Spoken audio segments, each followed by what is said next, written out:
No way, my mini fridge just turned on. Hello, welcome to the weekend reading vlog of March, where I pick a book from the TBR jar. It is 5:40 p.m. on Saturday, the week I'm supposed to read this. Hear me out. I've already filmed the intro clip where I pulled a book out of here. It was Southern Sun, Northern Star. I may salvage some of that where I talk about my history with it a little bit and put it here now. You know, the good thing is, I already know the ebooks available at Libby because I already checked today. So I was like, maybe for my finishing series vlog this month, I should like finish that and I'll knock off one for my like 24 and 2024 and all this stuff, blah, blah, blah. They're chunky. I own the first two. Bestie's mom bought me this one in January 2021. And then I read it and I liked it enough to, she bought it at the first store, by the way. From, I think it was 8 books, I got the sequel and I did not like it as much. It was very much the same thing, right? And hear me out. The whole thing is that there's two, it's like, kind of fantasy romance, but there's also like political intrigue and airplanes. Where the male main character, do I know his name? No. Ethan. Now, here's kind of the thing. I am halfway through chapter 1. There's like a little bit of intro. I'm halfway through chapter 1. I very strongly believe this was supposed to be 2 books. And it was instead, there was not as much hype as expected after the second one. So they were pushed to make it into 1 book that is shorter than the other 2. And one, the title alone says that based off of the title in comparison to the other 2 books in the series. 2, the fact that literally the way that the chapters are, it's literally sections where it's Southern Sun and Northern Star, and then there's parts in each of them and chapters in each of those parts. So like, it's like they're 2 separate books in 1 book, right? And then on top of that, there was never an audio book made for it. I remember the second one, the only reason I managed to read it was because of me being able to get the audiobook. There is no audiobook at all for this one. I like checked thoroughly, and I, after reading half of the first chapter, realized I'm gonna DNF it. I'm gonna do it. It is on my 24 and 2024. I'm gonna replace it with the Crave series. The second book, I think, is called Crush, because that was originally on the list but was replaced with something else. It's not that important. And then also I don't have to put a new sticky note in here because Crave is already in here from last year, right? And I put it back in after I read the first one.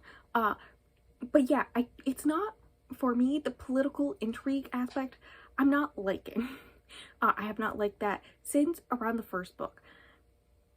The writing is not my favorite. And then on top of that, the synopsis of the third one, of this one, talks about how it is very World War themed, especially in the war aspects, and all this stuff. The first chapter, this is just another point against it, starts with Ethan fighting in planes, and that's the aspect I like least about these books. Okay? Even the political intrigue and the false identity stuff I like more than the fighter plane stuff, because I don't care. It is so boring to me, and it goes on for like 30 pages at a time, and it's so annoying. Like, I don't care. And so take that mixed with the fact that it's like medieval type political intrigue stuff mixed with World War aspect fighting. Nothing makes sense in that aspect. Like, it doesn't feel like they're a coalescent story, right? And then if you take all of that, and then also throw in the fact that I do not like World War-esque type stories, yeah, everything's negative about that.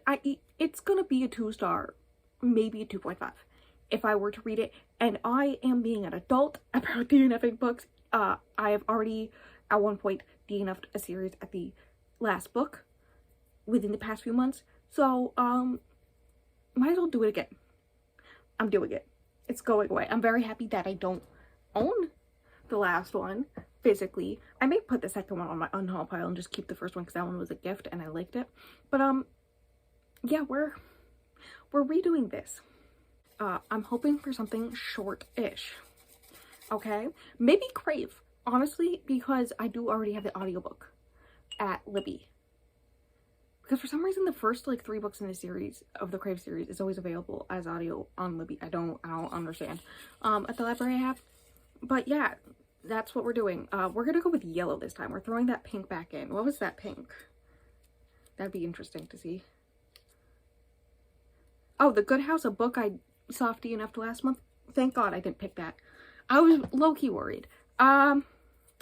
Anyways, yeah, yellow are the ones from last year. Pinks are the one from this year, which are generally 24 and 2024 books. So, you know, good times. You know, I'm not mad about it. I'm not mad about it. There's like 4 companion series that each have like 4 or 5 books in them. So I gotta figure out which one is the one I'm on. But I did read Princess and the Pea, I think for the first ever weekend reading vlog. Don't quote me on that. I'll check it. But it will be up above in the cards. I did read that one last year around this time. I think it was April because that was the month I did only retellings, right? And so that's why I chose it. And in general, the whole entire universe was on my 23 and 2023. And, you know, they're easy to access. Thankfully, I have Kindle Unlimited right now for like 2 more weeks, so easy to access. They're not the best well written. It very much gives me the vibes of like movies that are so bad they're good, right? And I've heard they get better the further along you get, but like even when I don't like them, I'm still having a good time, if that makes sense. And it's easy to read, which is great because it's nearly 6 p.m. on Saturday and I need to read it by end of day tomorrow. So I'm gonna go figure out which one is the one I need to read for this. Okay, I brought the computer with me so I can just read the synopsis to you. Something I was not expecting, because I was right about them being on Kindle Unlimited, but both my library in general, Hoopla, and Everend all have the audiobook. So I have options. If I want to, I can just do audio. Honestly, I wish I had known about this earlier today because I was playing House Flipper and I could have just listened to the audiobook while I was playing House Flipper earlier, but no, it's too late now. Anyways, the next one in the first 4 Kingdoms series, which is the 4 Kingdoms, is The Princess Fugitive, which is a reimagining of the Little Red Riding Hood, which is interesting. Okay, am I just gonna quote the whole entire synopsis to you? Yes. Also, cover gorgeous. That's one thing. The covers are generally, I just really like them. Okay, so good times. Princess Ava used to be a weapon, sharp, strong, and beautiful, but when she fails at her most important task, she's forced to flee from her own family. Only her personal bodyguard, Hans, remains loyal. Hans claims to know the real Ava, but she finds that hard to believe. After all, she's been the villain so long she can't remember anything else. But deep in exile, Ava learns her kingdom needs a hero, and she must be the only one who can save it. The catch, she'll have to ally herself with the very people she blames for her downfall. But in a game of life and death, where the stakes are an entire kingdom winning over her enemies will only be the beginning. Can one fugitive save her people, her kingdom, and herself?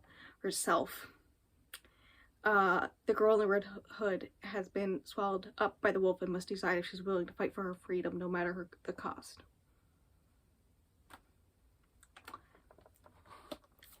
Very different from the Princess Bee retelling. One, right? Very different. Very exciting. Definitely seems more vibe than the first book in the series. So yay. This is all around just more positive. I didn't check how long it is. I can check that. Nor the fact that my wrist hurts. 350 pages, so about 100 pages shorter. Yeah, I'm done. I'm gonna go download this and read a few chapters, and then I'll update you. Hello, hi. We should have all known when I said I was gonna update you yesterday. I wasn't going to. I did get to 15% of the book last night. Thing I learned from reading someone's review before I picked up the book, which I'm happy I learned beforehand, though I think I would have figured it out the way that it's like talks about the first book in this book. So I think I would have been fine. But the villain from the first book is Ava. So that's a whole thing. And whatnot. And it's basically about how she became the villain and how everyone views her as a villain, and her making a like whole character growth thing and whatnot based off of her upbringing, but also the family deaths that happened in the very beginning of this book, and coming to terms with all that, and also who she is, but also who she wishes she could be, and how people view her. And I'm pretty sure Hans, her bodyguard, is her love interest, because he's like the only person who views her as like her, not like any of the characters she plays, to get what she needs and wants and whatnot. And also I think because they're going to Acadia, which is the country, one of the four kingdoms, the kingdom from the first book that she almost tricked into becoming the princess married to the heir of the throne, right? In that one, I think she has to go there. I think they're on their way, like they're on the way to cross border to Acadia, but I think she's actually going to go to Acadia and like have to deal with those people. So that's gonna be interesting. Also, another thing, fairy godmothers. There was one in the very beginning of the first book, and it wasn't really that important, right? But it's kind of more important this one. I think there's like also this whole thing about morality, because like, and hear me out, if it's not a good person, but already only 15% into the book, I recognize it has to do with her upbringing and whatnot, and how like sometimes she doesn't wish that she's like this, but it's what she's had to become to survive and whatnot. But the fairy godmother tells her she's not deserving of happiness because of the things she's done, discounting the things that got her to that point. And so, is this like a whole debate that's supposed to be happening in this book? I don't know. Also, the whole reason why she's going to Acadia is to find the High King of Fairies, because he's the one that decides she's not worthy. So to figure out if she's worthy or not. And then, based on the fact that it's split into 3 parts, and the third part is titled The Trials, I'm gonna guess some kind of trials happen to get her to go back home. The end. I don't know. I've read 15% and I like it so far. This is an upgrade. The writing style isn't any better, but it's personally more enjoyable for me to read. Because one, how it's written, but two, Ava's character is much more enjoyable to read. Like, getting into her psyche is very much a character analysis of this one villain character from a previous book type thing, done in a way that I find interesting. Like, is it done well? I don't think so, but am I enjoying it? Yes. I still have issues with the writing style that I had with the first one, but like I'm having a good time, so like, yay. Hello, hi. I think I'm 54% of the way through now. It's only been like 2 hours. I picked up the audiobook. That's what happened. I picked up the audiobook because I decided to play House Flipper for like an hour. And so it made sense for me to pick up the audiobook and listen while I played House Flipper. And then after basically flipping a whole entire house, almost done with it, like got 3 little things to do, right? I decided to go back to listening but also reading along on my Kindle. I was worried about it. I was worried about the audiobook because a lot of times books like these, the narrator, I really hate the voice they do for the female main character. The one that I can first think of at the top of my head may have actually been the first book in the series, but the really one that I remember is The Selection. I hated it. One of the many reasons why I DNF'd it. So that's good. It's well done. The audiobook, I actually recommend audiobook over anything else. I have just finished part 2. I think I was like 2 or 3 chapters away from the end of part 1 when I started listening to the audiobook, right? And I read most of, well, the rest of part 1 and most of part 2, except for the last 3-ish, 4-ish chapters, just audiobook, and then dual read the rest of it. Part 1 is basically her finding the fairies, and then the High King fairy is all like, hey, I saw this in a review, so I knew it was coming, where he's all like, hey, guess what? I'm gonna make it so you're not a horrible person anymore, because it's not your fault. So, like, kind of understanding of my complaint of, like, okay, but, like, the situation she was in warrants the way that she is, right? And he's like, valid. But also, I'm gonna magically make it so you're a nice person now. Which I get the complaint that other people have about this, because she was already putting in the work. She was already recognizing how she is a horrible person and how she dislikes it. And it was so close to doing like the Emma, Jane Austen aspect type thing where one of the main characters recognizes, due to interactions with the other main character who's the love interest, interactions with that person, telling them, hey, you aren't all that, that they aren't a good person, like they assume they are. And she didn't even assume she was a good person. She knew she was a horrible person. She felt bad about it, right? And then go through the process of character growth for the rest of the book. And so it makes sense if at the end of the trials, she recognizes that she wants to be a better person, one, for him, but two, for her country, because she'll be ruling it if she properly does the trials, right? Except it's just like the High King's like, hey, I'm gonna make you good now. The end. So that's fun, I guess. And then, so I think part 2 starts with her getting into Acadia, and going to the, I guess the main characters from the first book, because the king and queen are out, so they're like running the country while they're gone. And they eventually agreed to help her out. And so then, part 2 is mostly just her, and Hans. Hans admitting that he's always had a thing for her.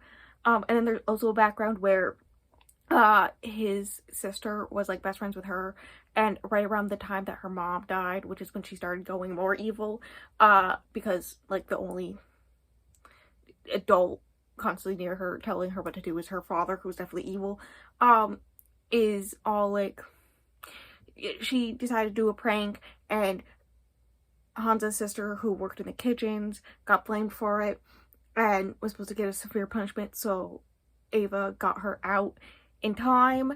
And that sister told Hans to help out Ava and protect her, and he fully believes, like, initially really hated that idea, but like understands that she actually needs help, and that's why he's always understood her, right? Because he knew someone who knew her before, and how like she changed, right? And so she, in her head, is like, he doesn't know. The prank was my fault. It's all my fault. But he does. So she's worried that when he finds out, he's going to leave her. Because he's all like, the only reason I'm here is for you. I don't care about the country. I don't care about royalty. I care about you. I think they already kissed once. So she's worried when that time comes, he's going to leave her. But she's trying to like be friendly at least and whatnot. But he already knows. So that's fine. And there was one other thing. I wanted to bring up the writing style. I don't remember if the vlog for the first one, I should rewatch it. Honestly, maybe I'll do that right after I film this clip. But I don't know if I brought it up, but the way the writing style is like most of the time it's from the character's POV. Most part Ava's. I think the beginning of part 2, and I know for the beginning of part 3, it's Hans' POV for like one chapter. But otherwise, for most time, it's Ava, but all of a sudden, occasionally, there'll just be like a sentence or a paragraph that's like from a third-person narrator's POV. Just like an omniscient presence talking about how Ava's doing a thing, instead of Ava's POV talking about how she's doing a thing. And that's my issue with the writing style. The rest of the time, it's fine. That's my one issue. And yeah, I hope that makes sense. Probably not. And I'm gonna go finish this book. I think at 3 times speed, I have like an hour left. I just checked that, friend. I should know this. If you hear people downstairs in the kitchen, no you don't. I just finished the book. And I was having a fun time trying to decide between 3 and 3.5. I think... Should I check what I gave the first one? I think I gave it a 2. Okay, I just double checked and I did give The Princess and the P1 2 stars. So I'm fine with giving it 3 stars because I did like it more than the first one by a lot. Because Ava's character just was, and the story in general was just more my speed. And I can definitely see how as you get further along in the series, like this one I think came out in like 2016. There are ones that came out like within the past few years, so I can like understand how like as you get further along they get better, writing wise and whatnot. The story was fine, everything else was fine. The trials happened. Did I laugh at certain points? Yes, including when the brother dies. Cause the guy who's in charge of making the decisions is all like, well, she won the trials and she's queen, which like we all know was gonna happen, right? And then he tried to kill her in anger, and so he's all like, also, the prince is dead, and for trying to commit treason, he loses his title, which means no royal burial and all this stuff, but also like no day of mourning, which means party time for the coronation. So funny. And then the wedding of her and Hans ending up together, just the epilogue. I would like to note, these are very limited on the romance because they're clean books, so like you get them kissing maybe 2 or 3 times in the whole entire book, and then they're happily ever after, right? That's just a thing. I don't mind it. Would I, as a person I am, prefer to see more of them together? Yes, but I don't mind it. I see it. I see it. It's fine. It's good. It's predictable, but I laughed a lot. And it was an enjoyable experience. Is it a particularly good book? No. But I had a good time. 3 stars. I did just learn from, you know, when you finish a book on Kindle, it tells you about the next book in the series and whatnot. Actually, I think it was at the end of this book it said it, that the next one, which is a novella, is, I was confused on how it was both Snow White, I think, and Red Rose retelling. I was like, how, the side characters in this one, Sarah and Evelyn became her personal guard at the end, and Sarah is like a close friend who's like, I'm gonna marry suitor or something. They were very funny and like side characters that were kind of important because they're like her first real friends like ever, really, and whatnot. It's about them and the wedding, so I don't feel as annoyed that the wedding happened in like in the midst of the epilogue, in like 10 pages of epilogue, when other things were also happening, like that coronation and the final revelation and all this stuff, because I now know there's another like 100-something page book that is just that, right? And it's already on my TBR, so it's like not like I'm adding another book to my TBR. But yeah, I did it. I finished it. Good times. This was a journey. This was an experience. Up above the cards, I will put the Princess and the Pea reading vlog, which was also a reading vlog, in case you want to watch that one. I may continue the series ASAP, where I have Kindle Unlimited. We'll see, and whatnot. Do highly recommend the audio. If you were the type of person who likes bad movies, and bad movies that are so bad they're good type aspect, like this book is so bad it's funny instead of boring. It's funny bad, right? If you're the type of person who likes that, I recommend the audiobook. And yeah, that's everything. I will be linked below, as well as Bestie and the podcast and everything. Reading sprints, I game on Twitch occasionally. These are all things that happened. And I think that's it. The next video will be next Wednesday, and I think it should be the reading books with wings on the cover. I think I planned it so that's the next one. So have fun with that. I'm scared. And until the next video.